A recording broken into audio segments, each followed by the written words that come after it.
apa apa namanya pelajaran pentingnya adalah yang pertama ar-raba wal biga. Penyebab anak soleh itu tergantung dua hal. Kalau ingin punya anak soleh, bukan bim salah, bim berada dan beribun terok. Ingin punya anak soleh, kuncinya itu ada dua. Satu, ar-raba, yang nyusui anak ini siapa. Yang kedua, al-biqa. Apa al-biqa? Al-biqa itu adalah lingkungan. Jadi penentu anak soleh itu dua itu sudah. Makanya kata Rasulullah SAW, iyyakum wa khadra'id diman. Hati-hati kamu dengan khadra'id diman, dengan yang namanya khadra'id diman. Siapa khadra'id diman? Khadra'id diman itu adalah wanita yang cantik, tubuhnya molek, tapi hidup di lingkungan tanpa agama, akhlaknya nggak ada, cantik. Bodina enak. Ngapa ya? Kita Spanyol. Hah? Kita Spanyol. Si kita Spanyol lah. Tahu betul ya. Kita Spanyol. Ini akhir ini nggak tokal lah. Paham ya? Bodinya kayak gitar, kayak kembang melati. Iya, mungkin tadi di anak telur nih kembang melati keberoncok manco aja. Paham ya? Jadi penentunya adalah kalau ingin punya anak soleh, yang pertama adalah ar-raba. Yang menyusui anak ini lo penting, karena susu seorang istri itu pengaruh. Dulu ada seorang imam, ada seorang syekh, dia ini alim besar. Kemudian ketika ceramah sering terulang kata-kata yang ketika ceramah itu ada yang terdobel-dobel kalimat. Ketika ditanya Galia, Syekh, kenapa kamu kok seperti itu? Galia, aku semasa kecilku, pada waktu itu ibuku sedang sibuk, aku dititipkan pembantu, kemudian aku menangis. Ketika aku menangis, pembantuku mengambil, disusui. Ketika disusui, ayahku tahu, langsung lari diambil, dimasukkan tangannya ke mulutku untuk mengeluarkan susu dari pembantu. Kenapa? Karena pembantu itu suka nakal orangnya, suka nyuri, suka ngambil yang nggak bagus dari orang, sehingga takut air susu itu masuk ke dalam diriku. Dan bekas yang aku rasakan sekarang adalah hal haram yang pernah dimakan oleh pembantuku dan aku susui. Awas jatuh anak kecil ini. Anaknya siapa? Awas. Allahumma shalli ala Muhammad. Paham ya? Itu yang ar-raba. Jadi kalau pengen nyari perempuan, kalau pengen nyari istri, jangan sembarangan, jangan cuma yang cantik. Kata Rasulullah, fakhtar bidzatid taribat yadak. Pilih yang punya agama, pilih yang bisa memberikan saling membantu di sisi agama. Makanya kalau kalau pengen nyari calon istri itu syaratnya ada 4. Yang pertama harus sholat. Istri kalau nggak sholat percuma. Kedua harus bagus kepada orang tuanya. Ketiga dia harus punya rasa malu. Ya, punya rasa malu. Jadi sholat, punya rasa malu, berbakti kepada orang tua, dan dan yang ketiga, yang keempat syaratnya apa lagi?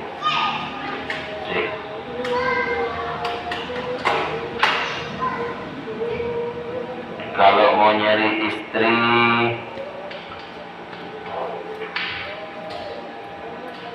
saya lari aja tahu, dari mana?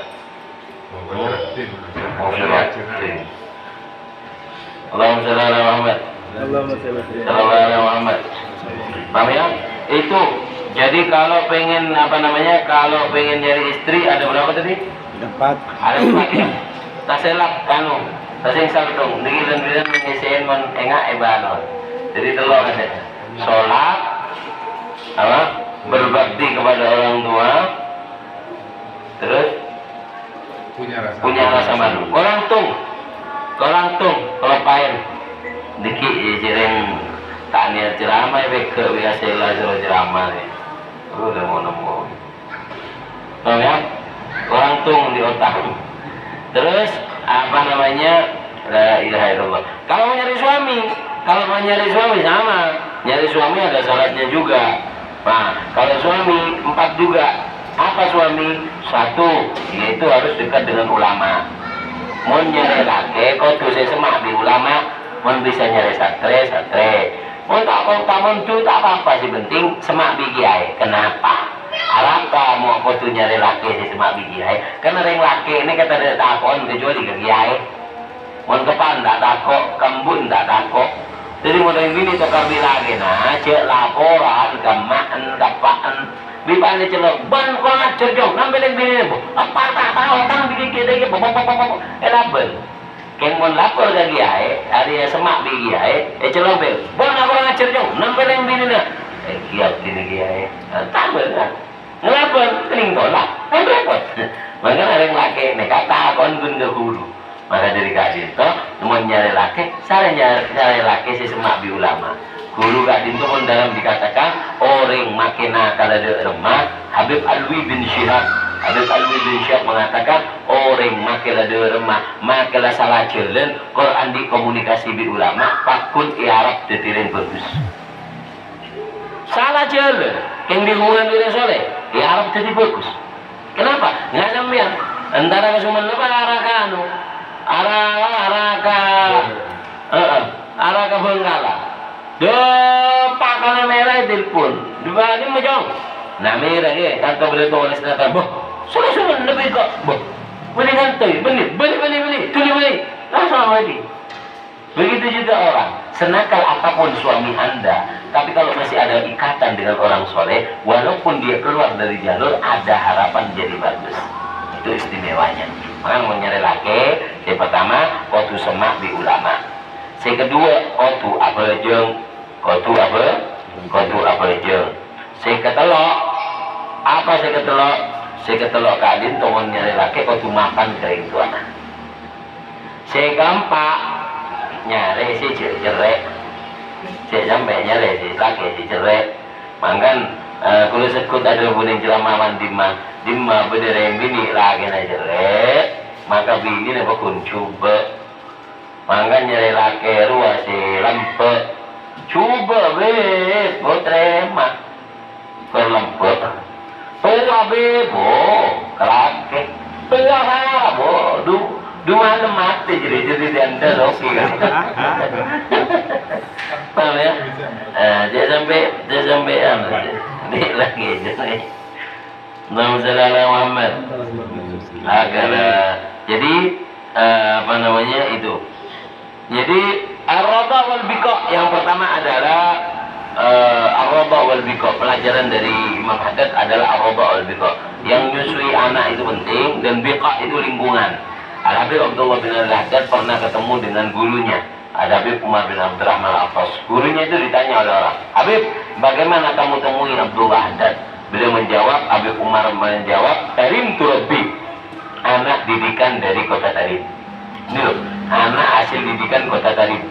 Di kota Tarim itu Masya Allah pendidikannya sampai dikatakan Syekh Abdullah Ar-Rasyid, Abdullah bin Ghahtan Ar-Rasyid itu gubernur kota Tarim mengatakan 3 hal di daerahku nggak ada pencuri, nggak ada barang haram, dan juga nggak ada orang miskin. Ini gubernurnya ngomong, saya bangga dengan kota yang aku pimpin dengan 3, nggak ada barang haram, nggak ada pencuri, dan juga tidak ada orang ngemis, orang yang tamen-tamen kita ada. Kenapa? Ini dari bagusnya daripada pemimpin kota Tarim. Bahkan di kota Tarim, Masya Allah ya, pendidikannya itu sangat istimewa. Lingkungan. Jadi yang pertama Pak, susuan dan lingkungan. Lingkungan itu sangat pengaruh kepada anak. Al-jar qabla dar. Kalau mau beli rumah, pilih dulu. Jangan soalnya murah. Gimana tetangga kamu? Agamanya gimana? Akidahnya gimana? Karena anak kamu mau nggak mau akan kumpul, gitu loh. Nah, makanya apa namanya di kota Tarim itu dulu dikatakan Habib Abdullah bin Husain bin Tahir yang ngarang kitab Sulamut Taufik, yang ngarang Qasidah Ya Arhamar Rahimin, itu pada waktu itu masih kecil, dekat pasar rumahnya. Di sana itu pasarnya tiap bulan, kayak pasar malam gitu, pindah-pindah. Jadi kedapatan itu 3 bulan 4 bulan sekali. Jadi ditunggu-tunggu, kalau ada itu rebutan orang datang. Pasar dari mana-mana itu. Masuk ke kota Tarim biasanya langsung nyembelih onta. Nyembelih onta, ketika nyembelih onta langsung dijual di tempat. Ketika ada pasar ini, si anak ini keluar dari rumah masih kecil, umurnya masih 10 tahun, 11 tahun. Ketika keluar, nyampe ke pasar, yang di pasar ngomong, loh, ini anak-anaknya orang alim, bukan seharusnya anak kecil ini ke pasar, kok nyampe sini? Sehingga apa? Sama yang jual daging itu diambilkan gajinya, diambil gaji sedikit, dibungkus kresek, ini buat kamu, bawa pulang. Oh, terima kasih, tidak tahu, bawa pulang. Nyampe pulang di rumahnya, ini aku dapat ini bibi, aku dapat ini. Kemudian dibuka, isinya apa? Gaji cuma sedikit, cuma 3 on 4 on. Kemudian kata bibi, nah ini bukan hadiah, ini surat dari tukang jagal bahwasanya kamu nyampe pasar. Nah, ke pasar bang, ibu kalah ibu kebuka. Kenapa? Orang pasarnya ikut mendidik. Hah? Sekarang kan enggak. Ning bengkok sekarang cokotnya sekarang keluar dari bengkok, nah kan kan seperti itu. Hakala, itulah pendidikan daripada lingkungan yang ada di Kota Tarim. Makanya Kota Tarim ini Masya Allah ya, sangat istimewa sampai dikatakan tidak kanatid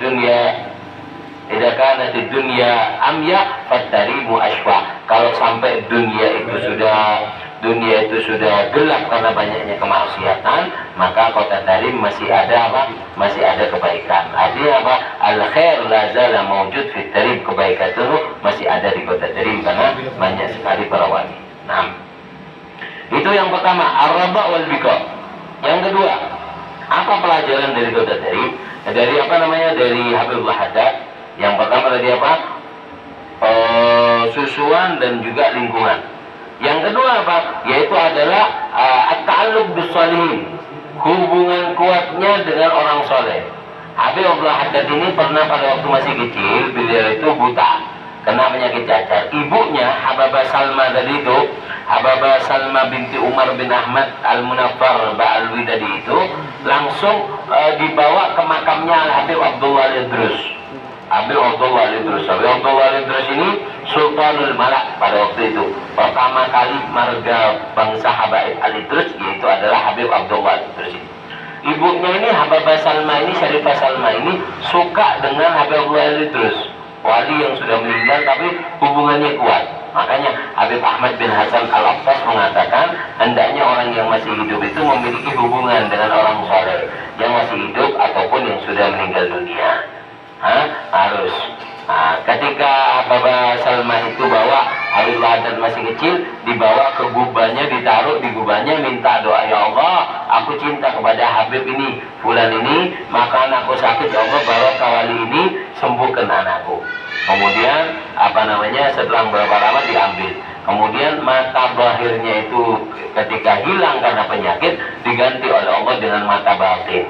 Mata batin dikatakan qulubul arifina laha uyunun tawama la yarana udhunya. Hatinya orang soleh itu memiliki pandangan yang mampu memandang sesuatu yang tidak bisa dipandang oleh mata manusia. Kalau mata kita kan tertutup tembok sudah tidak kelihatan, tapi kalau hatinya orang soleh bisa nembus ke dalam hati. Isi hati kita itu apa yang mereka tahu. Itu namanya mata batin. Diganti dengan mata batin. Sampai ada orang nggak percaya, masa Imam Haddad ini karangan kitabnya banyak, tapi wong nggak ngelihat. Paling karangan santrinya dinisbahkan kepada dirinya. Akhirnya datang orang itu ngelihat dilatihut kata orang itu. Sampai dikasih kopi sama Habib. Ketika dikasih kopi, waduh diminum. Ketika mau diminum, kemudian ditegur sama Abu Haddad. Iya Habib, kalau minum ente lihat, ada apanya di gelas ente itu? Ada lalat ya? Oh iya, aku yang punya mata nggak kelihatan. Habib Haddad yang nggak punya mata kelihatan. Kenapa? Punya mata batin. Mata batinnya orang soleh itu mampu memandang sesuatu yang tidak bisa dipandang oleh mata manusia. Nah, ibunya Abdullah Haddad ini sangat punya hubungan kuat dengan Habib Abdullah Idrus. Makanya orang itu harus punya hubungan dengan orang soleh. Sampai dikatakan Syekh Ali bin Abu Bakar As-Sakran. Ali bin Abu Bakar As-Sakran ini saudaranya Habib Abdullah Idrus tadi itu. Habib Abdullah Idrus itu bin Abu Bakar As-Sakran. Ini Ali bin Abu Bakar As-Sakran yang ngarang wirid sakran. Wirid sakran dia. Sudah orang panas apa? Tadi panas tadi apa? Tidak ada ceritanya wirid panas itu tidak ada. Memang kalau kebanyakan wirid membuat badan panas ya. Jangan sih macam wirid sakran muntah kuat bisa gila. Ya, nggak ada. Wirid tidak digunakan untuk gila. gila atau apa. Tapi kok ada? Karena niatnya salah. Wirid sakral itu memang untuk benteng. Tapi terkadang sama orang, kebebasan macam wirid sakral kebeling bini. Akhirnya hadam masih beriling bini itu tak ada yang mah, tapok. Pero torenya. Kan belum jaga, kan belum jaga. Nah, makanya setiap wirid itu ada khadamnya, ada sirnya. Paham ya? Habib Ali bin Abu Bakar Sakran ini mengatakan, alaika bis-sholihin, jalinlah hubungan dengan orang soleh. Bagaimana cara menjalin hubungan dengan orang soleh? Dikatakan kata Habib Ali bin Abu Bakar Sakran, cara menjalin hubungan dengan orang soleh itu ada 4. 1 bil mahabbah. 2. Jadi orang kalau menjalin hubungan dengan orang soleh itu ada 4. 1 dengan cinta, cintai mereka. Kalau belum bisa mencintai, 2 suhbah. Jadikan teman duduk, seringlah duduk dengan mereka. Gak bisa suhbah, mujalasah, yaitu rang-rang, sepenting tujuh, rang-rang tujuh, maksudnya rang-rang, apa namanya, rang-rang yang penting ada hubungan. Yang keempat yaitu adalah zikir ma'asirihim wa manakibim. Kalau nggak bisa duduk, nggak ada orang soleh, saya di tempat yang jauh, maka bacalah sejarah dan kitab-kitab mereka. Jadi cara menjalin hubungan dengan orang soleh, 1 dengan cinta, 2 dengan suhbah, berteman, 3 yaitu dengan sering mengunjungi. Kalau mengunjungi itu rang-rang, kalau suhbah itu melazimi. Yang keempat, membaca sejarah mereka dan juga manakib wirid mereka. Itu adalah cara menjalin hubungan dengan orang soleh. Ambian dengan baca rotib adat, mau nggak mau ambian punya hubungan dengan Nabi Abdullah bin Adat. Kata Syekh Ali bin Abu Bakar Sakran, siapa orang yang menjalin hubungan dengan orang soleh dengan cinta, dengan menjadikan teman duduk, sering berkunjung, menyebut manakib mereka, maka yang akan didapatkan ada 5 faedah. 5 faedah duduk dengan orang soleh. Apa? Tuhil kulub, artinya akan dihidupkan. Tadi kan mati karena banyak maksiat tadi. Yang kedua, tukfarud dulu, dosanya diampuni. Cuma duduk aja, dosa diampuni. 3, tafidur rahmat, hujan rahmat. Makanya orang yang mau tujuh yang soleh ini kecil loh. Kalau secara senang, tenang. Nah, yang ketiga, tanzilul barokah. Allah turunkan barokah. Barokah penyedot odi. Kelima, katfaul baraya wal afat. Duduk dengan orang soleh, cinta dengan orang soleh itu. Dan kelima adalah menolak bala dan musibah. Bala musibah yang datang karena dekat dengan orang soleh, Allah akan jauhkan. Nah, itu ta'alluq dengan orang soleh. Nah, Abdullah bin Al-Haddad beliau juga mengatakan bahasanya al-yaddu lana min arba. Aku itu punya kenalan orang soleh 4. Ini sudah meninggal, tapi selalu di rotib Fatihah. Siapa? Yaitu adalah Faqihil Muqaddam. Yang kedua, Habib Abdurrahman As-Segaf. Yang ketiga, Habib Umar Al-Mukhtar. Yang keempat, Habib Abdullah Al-Idrus. Kata Al-Haddad, 4 wali ini yang selalu aku pegang. Faqihil Muqaddam, Habib Abdurrahman As-Segaf, Habib Abu Umar Al-Mukhtar, Habib Abdullah Al-Idrus. 4 wali ini aku sangat cinta. Kemudian kata beliau, 4 wali ini kemudian menyodorkan aku kepada Rasulullah, sehingga fal'an al-yaddu lana min Muhammad Sayyidul Wujud. Sekarang aku sudah dikenalkan dengan Rasulullah. Dan beliau mengatakan ketika ngarang kitab, jika aku ngarang kitab menemukan hadis, ini hadis sahih atau hadis dhaif, aku langsung tanya kepada Rasulullah secara yaqadhan. Kenapa barokahnya 4 wali itu? Dikatrol. Nah, sambian turun ke bupati masa bisa. Tanpa itu lewat ajudan, lewat orang yang sesama. Begitu juga kepada Allah, kita lewat wali-wali Allah. Nah, yang ketiga, pelajaran dari Imam Al-Haddad, yaitu adalah al-jid wal ijtihad. Nah, beliau buta, tapi beliau ijtihad. Beliau suka iktikaf di masjid namanya Masjid Hujairah. Masjid Hujairah. Masjid Hujairah itu masjid di dekatnya Masjid Al-Mukhbar. Kalau punya HP diketik nanti, Masjid Mukhbar. Sebelahnya itu ada Masjid Hujairah. Di situ Imam Haddad suka hafal menyendiri, ngapal Quran, sampai beliau hafal Quran. Dan beliau setiap habis belajar ngaji nggak langsung pulang. Kemana? Keliling di masjid yang ada di kota Darim, keliling dan sholat sunnah 200 rakaat. Setelah sholat sunnah 200 rakaat baru pulang. 200 kan? 200 pun. 200. Hah?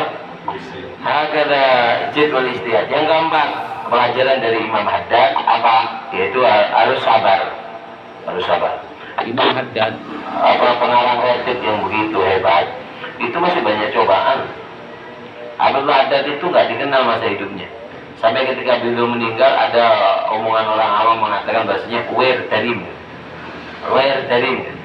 Itu orang butanya kota dari mati. Reng buta roh, reng kirdajo, madojo mati. Wah, reng buta. Dan yang tahu, nggak dikenal. Ya gitu memang. Orang soleh itu kalau di daerahnya nggak dikenal sama orang. Orang dikatakan bahasanya awal ma yuhram diwali ahlu baitu wa ahlu bidadu. Pertama yang diharamkan barokahnya orang soleh adalah keluarganya dan juga penduduk desanya. Kenapa? Sulit. Mengenal wali itu lebih sulit daripada mengenal Allah.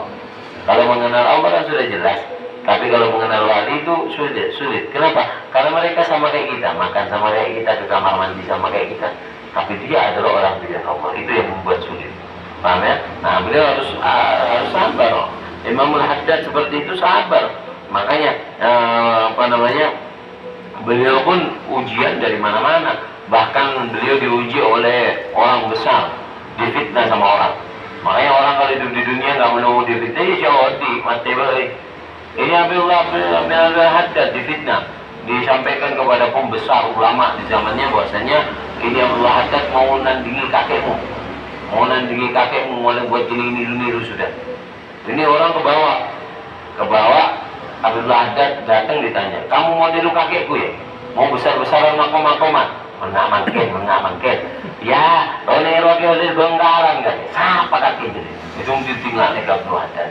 Tapi Abdullah Haddad sudah dikasih Allah, orang besar, orang punya ilmu. Ditanya, saya mau tanya, yang ngasih, mau contoh sekarang ke Holil ya, yang ngasih ke Holil Bangkalan masih ada nggak zaman sekarang? Sadar ya? Iya ada. Siapa yang ngasih? Allah masih ada nggak? Ada. Bisa nggak ngasih kayak saya kayak ngasih? Kalau ke Holil Bangkalan, langsung orang yang terfitnah mengatakan, "Naam, akan memberi kamu dan lebih, memberi kamu dan lebih, memberi kamu dan lebih." Masya Allah. Iya. Dulu ada Habib Ali bin Hasan Al-Attas. Habib siapa? Ali bin Hasan Al-Attas. Habib Ali bin Hasan Al-Attas ini pernah datang ke ibunya mengatakan, wahai ibuku, ibu nggak pernah saya dengar doakan saya. Ya mungkin di sholatnya doakan, bu, saya kepingin ibu doakan saya sekiranya telinga saya dengar. Doakan saya, bu. Apa kata ibunya? Allah yukathir husadat. Mudah-mudahan banyak orang yang hasut sama kamu. Terbanyak si iri kakak kidung. Ngecik, bu.